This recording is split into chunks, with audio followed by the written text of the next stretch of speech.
नमस्कार, महासंग्राम 2024 में आपका बहुत स्वागत है। मैं हूं आपके साथ अंशिका पाठक। कमलनाथ को लेकर जारी सियासी सस्पेंस अब खत्म होने की तरफ है। राहुल गांधी की यात्रा को लेकर हुई बैठक में कमलनाथ के शामिल होने के साथ ही 4 दिनों तक चले सियासी ड्रामे का पटाक्षेप होता दिख रहा है।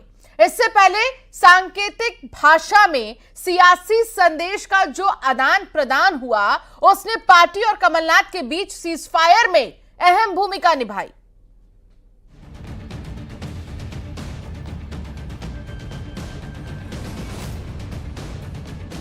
राहुल गांधी की मध्य प्रदेश में होने वाली यात्रा को लेकर भोपाल में कांग्रेस की बैठक हुई। बैठक में कमलनाथ वर्चुअली जुड़े। इसी के साथ ही कमलनाथ को लेकर भोपाल से लेकर दिल्ली तक चला सियासी सस्पेंस खत्म होता दिख रहा है। कांग्रेस और कमलनाथ के बीच चली अंदरूनी खींचतान में जो सीज फायर नजर आ रहा है, उसके लिए पार्टी की नरमी और सख्ती की नीति कारगर साबित हुई। प्रदेश प्रभारी जितेंद्र सिंह ने छिंदवाड़ा से नकुलनाथ के चुनाव लड़ने का बयान देकर नरमी का संकेत दिया। माननीय कमलनाथ जी हमारे बहुत शीर्ष नेता हैं और उनका एक बहुत बड़ा योगदान कांग्रेस पार्टी का उनका रहा है। आज से नहीं, पिछले 40 साल से संजय गांधी जी के समय से वो कांग्रेस को झंडा उठाते हुए कांग्रेस की लड़ाई, देश की लड़ाई वो लड़ रहे हैं। तो हमारे बहुत शीर्ष नेता हैं। एक तरफ पार्टी ने कहा कि नकुलनाथ चुनाव लड़ेंगे, लगे हाथ सख्ती दिखाते हुए जितेंद्र सिंह ने बागियों को संदेश भी दिया कि जिसको जहां जाना है जा सकता है, पार्टी के दरवाजे खुले हैं। जो अपने घर को, अपनी पार्टी को छोड़ के जाते हैं, कांग्रेस के नाम पर उनने वोट लिए हैं, कांग्रेस के पार्टी के पर उनने चुनाव लड़ा है, वो एक बहुत बड़ा दगा सिर्फ कांग्रेस पार्टी से ही नहीं, लेकिन जिन लोगों ने उनको चुन के भेजा है, चाहे वो मेयर हो, चाहे वो सरपंच हो, चाहे वो प्रधान हो, चाहे वो जिला पंचायत का हो, चाहे कोई एमएलए हो, वो एक बहुत बड़ा धोखा दे रहा है। हमारे दरवाजे खुले हैं। कोई भी लोग जाना चाहते हैं जो कांग्रेस की विचारधारा इस देश के लिए कि एक लड़ाई से वो घबरा गए हैं, तो वो जा सकते हैं। इससे पहले कमलनाथ के बीजेपी में शामिल होने की अटकलों के बीच भोपाल में कांग्रेस ने एकजुटता दिखाने की कोशिश की, जिसमें विधायकों के शामिल होने पर नेता प्रतिपक्ष उमंग सिंघार ने खुशी जाहिर की। इसी दौरान कमलनाथ के दिल्ली स्थित घर पर जय श्री राम का झंडा लखता और उतरता रहा, जिससे उनका सियासी संकेत माना गया। वहीं एमपी में कांग्रेस के प्रदर्शन के बैनर पोस्टर से कमलनाथ की तस्वीर हटाकर पार्टी ने भी एक संकेत दिया और आखिरकार अब प्रदेश कांग्रेस में सब कुछ सामान्य नजर आने लगा है। शैलेंद्र भदौरिया, न्यूज़ 18 भोपाल। तो जैसे ही कमलनाथ कांग्रेस की बैठक में शामिल हुए, पार्टी आत्मविश्वास से लबरेज हो गई। कल तक जो नेता कुछ भी कहने से बच रहे, अब बीजेपी पर निशाना साध रहे हैं। पार्टी अब राहुल गांधी की यात्रा की तैयारी में जुट गई है। दूसरी तरफ बीजेपी कह रही है कांग्रेस नेता कुछ भी कर ले, कुछ भी होने जाने वाला नहीं है।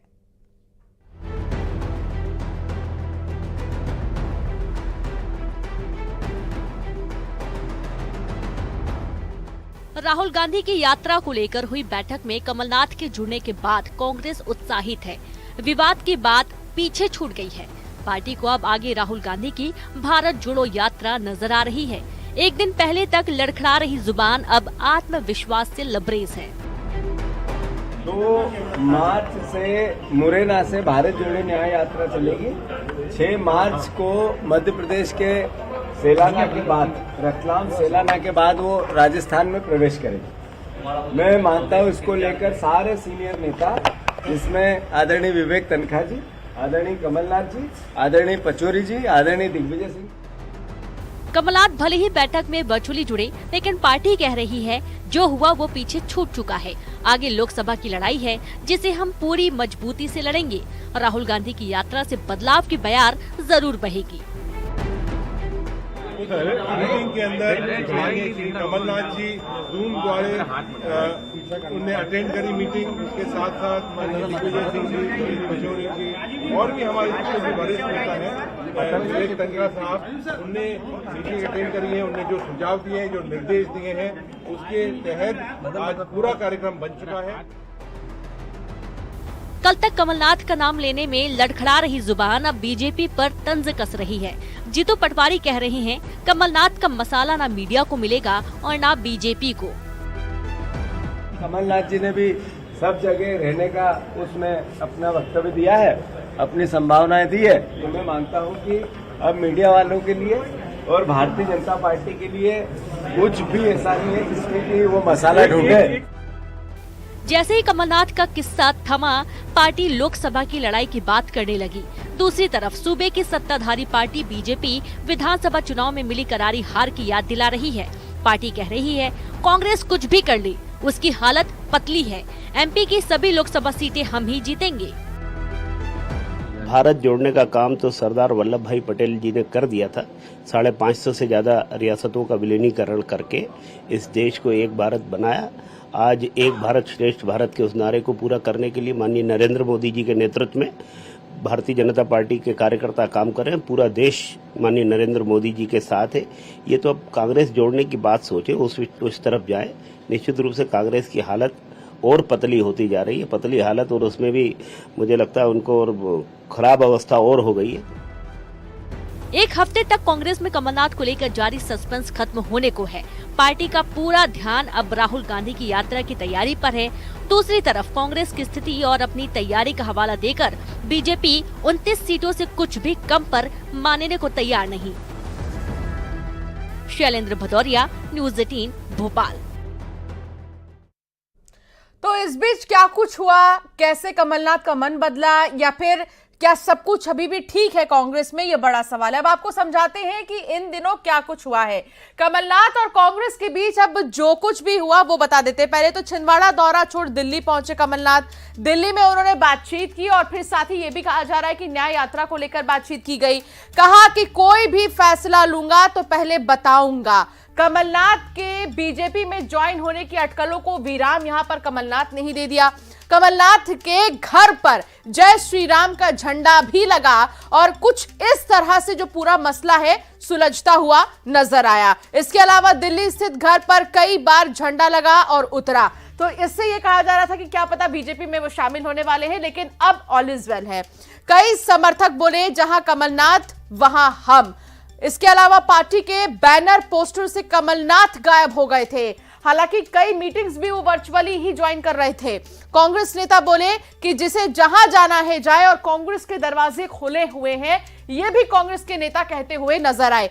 कमलनाथ पार्टी की बैठक में तो शामिल तो हुए, वो भी वर्चुअली, जैसा कि हम बता रहे थे। बीजेपी में कमलनाथ के विरोध में आवाज उठने लगे कि कमलनाथ को लेकर सही माहौल नहीं दिखा। तो सज्जन वर्मा सिख दंगों की चर्चा तेज हो गई और ऐसे में धीरे धीरे हमने देखा कि तस्वीरें आगे बदलने लगी। तो कुछ इस तरह मामला सुलझता हुआ नजर आया। अब कांग्रेस को लेकर तमाम अटकलें हो रही थी और तमाम ऐसे सवाल खड़े होने लगे थे कि आखिर आगे क्या होगा। आगे बढ़ेंगे और बात करेंगे मिशन 11 पर। महाभारत, बात छत्तीसगढ़ की हम कर रहे हैं। जैसे जैसे लोकसभा चुनाव नजदीक आ रहा है, छत्तीसगढ़ की दोनों प्रमुख पार्टियां बीजेपी और कांग्रेस के बीच जुबानी जंग शुरू हो गई है। पूर्व सीएम भूपेश बघेल ने बीजेपी पर वार किया, जिसके जवाब में प्रदेश बीजेपी अध्यक्ष किरण सिंहदेव ने उन पर जवाबी हमला बोला। उन्होंने कहा कि कांग्रेस चुनाव को लेकर अपना डर छिपाने के लिए बीजेपी को डरा हुआ बता रही है।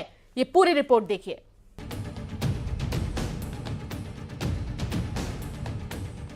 छत्तीसगढ़ में लोकसभा चुनाव की सरगर्मी तेज है। इस बीच बयानबाजी का दौर शुरू हो गया है। जुबानी जंग के जरिए आगामी लोकसभा चुनाव में बढ़त बनाने की कोशिश शुरू हो चुकी है। इसी कड़ी में पूर्व सीएम भूपेश बघेल ने प्रदेश की बीजेपी सरकार पर तंज कसा है। भूपेश बघेल ने कहा है कि लोकसभा चुनाव को लेकर बीजेपी डरी सहमी है। कांग्रेस नेताओं को पार्टी में शामिल करवाने के फोन आ रहे हैं, उन्हें लालच दिया जा रहा है। मुझे भी उस दिन विधानसभा में एक विधायक ने बताया कि उनके पास भी उनसे मुलाकात की, उसे लोकसभा देने की और उसके बाद उसके सरकार बने तो फिर मंत्री बनाएंगे। इस प्रकार के बातें लगातार चल रही है और इसका अर्थ ये है कि भारतीय जनता पार्टी डरी सहमी हुई है 2024 के इलेक्शन को लेकर। छत्तीसगढ़ की सत्ता से बेदखल हुई पार्टी की तरफ से जब वार हुआ तो आत्मविश्वास से लबरेज सत्ता पक्ष की तरफ से जवाबी हमला लाजमी था। बीजेपी की तरफ से जवाबी हमले का जिम्मा संभाला प्रदेश बीजेपी अध्यक्ष किरण सिंहदेव ने। उन्होंने बघेल के लालच देने वाले सवाल पर कहा कि उन्हें अपनी पार्टी के भीतर देखना चाहिए। बीजेपी ने लालच देने की कोशिश की है तो उसका खुलासा करें। लालच देने का प्रश्न कहाँ उठता है। और सबसे बड़ी बात तो है कि अगर किसी प्रकार से कोई शंका संदेह है तो अपने संगठन में श्री भूपेश बघेल जी को देखना चाहिए कि ये स्थिति क्यों उत्पन्न हो रही है, क्यों पूरे देश में कांग्रेस के कार्यकर्ताओं का या नेताओं का अपने ही संगठन से मोह भंग हो रहा है। ये तो चिंता उनकी होनी चाहिए। और हमारे भारतीय जनता पार्टी की तरफ से अगर इस प्रकार का किसी प्रकार का प्रयास हुआ है तो उस पर खुलासा करना चाहिए। सत्ता के सबसे बड़े संग्राम के लिए अभी तो जुबानी जंग शुरू हुई है, जिसके आगे और तेज होने के पूरे आसार हैं। बहरहाल छत्तीसगढ़ में 11 लोकसभा सीटों को लेकर बीजेपी कांग्रेस के बीच बढ़त बनाने की होड़ शुरू हो चुकी है। एक तरफ बीजेपी का मिशन 11 है तो दूसरी तरफ सूबे की सत्ता गंवा चुकी कांग्रेस की उलटफेर करने की उम्मीद। ममता लांजेवार के साथ आकाश शुक्ला, न्यूज़ 18 रायपुर।